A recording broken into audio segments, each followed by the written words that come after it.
తప్పుడు ప్రచారానికి మీరు బ్రాండ్ అంబాసిడర్ నాయుడు గారు మీ ఛానల్లో మా మీద ఇష్టం వచ్చినట్టుగా అసలు ఇంకా అరే ఇలా కూడా మాట్లాడవచ్చునా, ఇంత గొప్పగా కూడా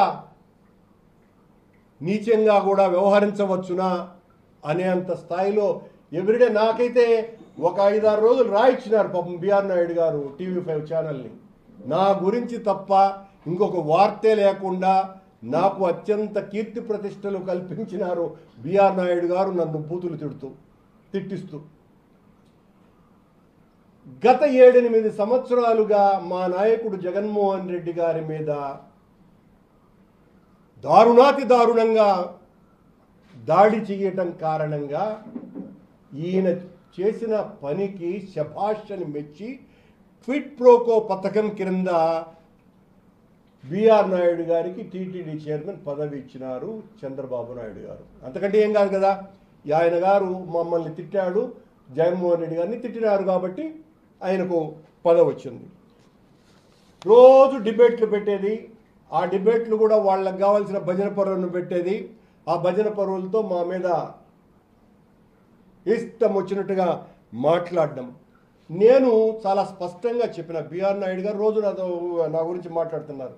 రై నువ్వు ఎంతరా, నీ బతుకు ఎంతరా, నువ్వు ఏం రోడ్లలో ఉండన్నా తిరుపతి నుంచి తరిమేయాలి రైటట వెదవని రాసుకెళ్ళని అనేటువంటి.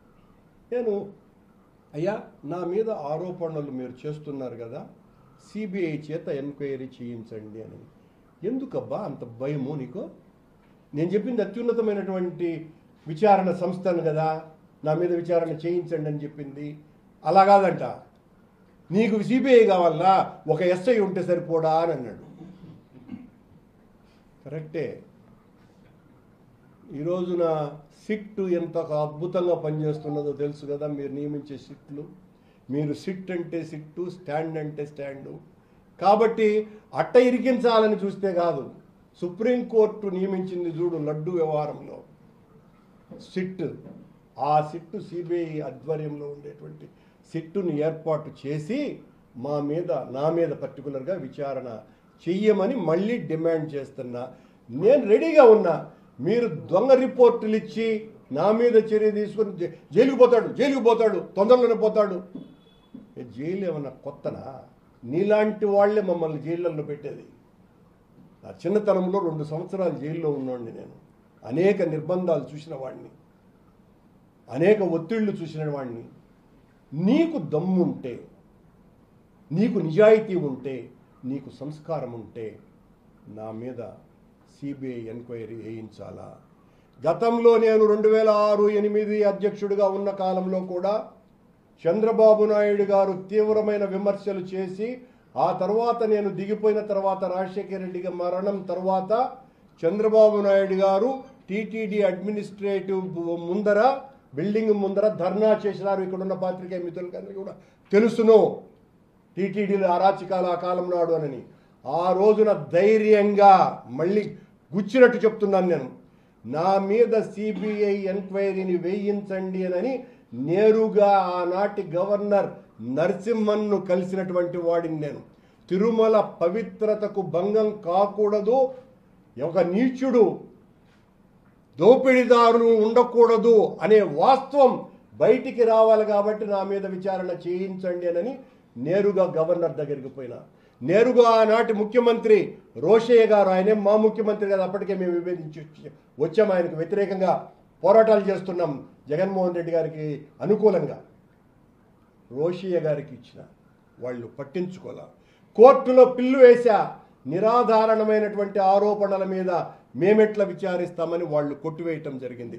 అప్పటికీ ఆగలేదు. నేను నడి తిరుపతిలో ఆమరణ నిరాహార దీక్ష చేసిన, నా మీద విచారణ చేయించండి సిబిఐ చేతానని. అప్పుడు 10 రోజుల తరువాత సాక్షాత్తు అత్యున్నతమైనటువంటి కుర్తాళ పీఠాధిపతి తానే స్వయంగా మేం పిలిస్తే రాలేదు, తానే స్వయంగా వచ్చి కరుణాకర్ రెడ్డి నిజాయితీ పరుడు, ఈయన కంటే ఎక్కువ ఎవ్వరూ కూడా హిందూ ధర్మ ప్రచారం చేయలేదు అని పరిపూర్ణమైనటువంటి నమ్మకం మొత్తం హిందువులందరిలోనూ కూడా ఉంది అని ఆయన ప్రకటించి నా చేత నిమ్మరసం తాగిస్తే నేను ఆ రోజు విరమించటం జరిగింది. ఈ రోజును కూడా అదే సవాల్ విసురుతున్నాను బిఆర్ నాయుడు గారికి, ప్రభుత్వానికి. ఊరికేనే ఆరోపణలు వేసి మీ ఇష్టం వచ్చినట్టు మాట్లాడితే ఉపయోగంలో. వేల కోట్ల రూపాయలు సంపాదించినాడు కరుణాకర్ రెడ్డి అనేటువంటి విమర్శకి బిఆర్ నాయుడు గారికి నా సమాధానం, మీరు ఏ రకంగా అయితే 20 ఎకరాల టూరిజం ల్యాండ్ను వేల కోట్ల రూపాయల విలువైనటువంటి టీటీడీ ల్యాండ్ ఇచ్చి బదలాయించుకున్నారో, అలాగే బిఆర్ నాయుడు గారు నేను సంపాదించానని చెబుతున్నటువంటి ఆ వేల కోట్ల రూపాయలకు ఒక 100 కోట్ల రూపాయలు ఇస్తే నేను బదలాయిస్తాను అని చెప్తున్నా. మీరు చెబుతున్నటువంటి ఆ వేల కోట్ల రూపాయలన్నీ మీరు ఇచ్చేటువంటి ఆ 100 కోట్లకు ఎక్స్చేంజ్ చేసుకుందాము, నేను సిద్ధంగా ఉన్నాను. దీనికి సిద్ధపడాల ఆయన మాట్లాడేటువంటి మాటలు బండ బూతులు తిడుతూ మీ మీద వచ్చే ఆరోపణలు మీ గురించి నేను మాట్లాడడం ప్రారంభిస్తూ ఉంటే హైదరాబాదు నుంచి వర్షం వడగళ్ళ వాన పడినట్టుగా మీ మీద ఆరోపణలన్నీ కూడా 1 కాదు 2 కాదు, నాకు సమయం లేదబ్బా నేను మళ్ళీ తీసుకుంటానులే అని అక్కడ జూబ్లీ హిల్ సొసైటీ పేరుతో మీ కొడుకు అధ్యక్షునిగా 1000 కోట్ల రూపాయల ఓపెన్ స్పేస్ను అమ్మినారు అని మీ మీద పోలీసులకు కూడా కంప్లైంట్ ఇచ్చినారు. 1000 కోట్ల రూపాయల ఓపెన్ స్పేస్ మీరు అమ్మటానికి వీలు లేదు. మంచిరేవుల దగ్గర, దానికి జూబ్లీ హిల్స్ సొసైటీకి సంబంధం లే, కానీ ఆ మంచిరేవుల దగ్గర ఒక స్థలాన్ని జూబ్లీ హిల్ సొసైటీకి అటాచ్ చేసుకొని 5 లక్షల చొప్పున దాదాపు 200 కోట్ల రూపాయలు కలెక్ట్ చేసినారు. దీని మీద హైడ్రాలో కూడా కంప్లైంట్ చేసినారు సుమా ఆ జూబ్లీ హిల్ సొసైటీలో ఉండేటువంటి సభ్యులు. కానీ మనవాడు చైర్మన్ గారు అక్కడ కొడుకు పేరుకు అధ్యక్షుడే కానీ పెత్తనం అంతా కూడా బిఆర్ నాయుడు గారిదే.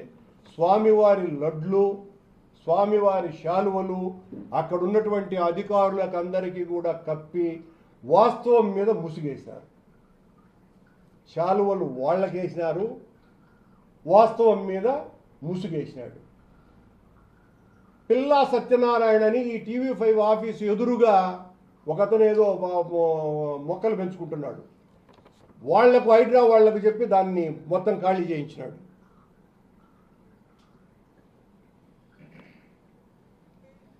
ఇప్పటి వరకు ఆ చైర్మన్గా ఉన్న వాళ్ళ కొడుకు సెక్రటరీగా ఉన్నటువంటి మురళి అనే అతన్ని ఎవరినో తరిమేశారు, సెక్రటరీగా వనరుని.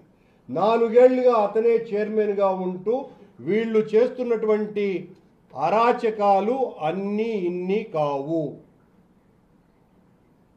దాదాపు కొన్ని వేల కోట్ల రూపాయలు ఈ రకంగా మీరు దోపిడీ చేశారు అని మీ మీద honourable minister for revenue Telangana, deputy commissioner of police, additional collector, district collector, illegal sale of open spaces belong to government causing loss of around 1000 crores by B. Ravindranath. ఇలా అలాగే complaint against pre launch booking and money laundering and collecting huge amounts more than 200 crores అని మరొకటి మీ మీద ఉన్నటువంటి కంప్లైంట్లు.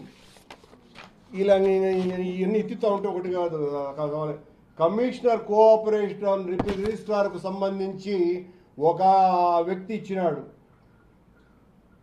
ఆయన complaint, వీళ్ళు చేస్తున్నటువంటి దోపిడీ ఎలా ఉంది అని. ఇవన్నీ కొత్తగా ఆయన హైజెన్ను, న్యూజెన్ను, ఈ ఆయిల్స్ మాత్రమే కాదు, ఆయన బట్టల షాప్ దుకాణాలు ఇవి కాదు సుమా, ఇవి కాకుండా వేల కోట్ల రూపాయల దోపిడీకి సంబంధించినటువంటివి వరుసగా సార్ మమ్మల్ని రమ్మంటారా మేము ఇస్తాము, మమ్మల్ని రమ్మంటారా మేము ఇస్తాము అని వరుస బట్టి వాళ్ళ ఫోన్లు కూడా ఎత్తలేకపోయే పరిస్థితి. నేను అబద్ధం చెప్పటంలే. అంటే చైర్మన్ గారికి బిఆర్ నాయుడు గారికి ఎంత దోపిడీ తనముంది, ఎంత పైరవీకారుడు అని ప్రపంచమంతా కోడై కూస్తుంటే చంద్రబాబు నాయుడు గారు చేసినటువంటి ఘోరాతి ఘోరమైన పాపం హిందూ ధర్మానికి బిఆర్ నాయుడుని అధ్యక్షునిగా నియమించటము.